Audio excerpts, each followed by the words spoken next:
magpapalit tayo ng oil seal ng ating XRM. Sabi ang dumi.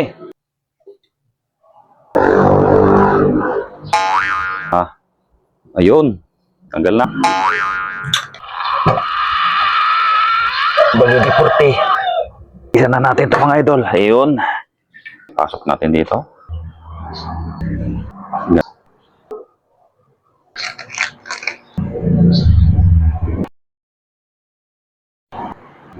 Ito yung babawasan natin mga idol. Yung male, ito yung female.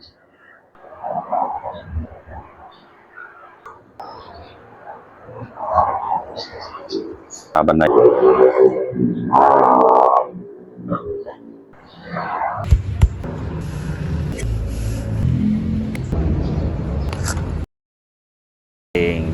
Ayan na mga idol.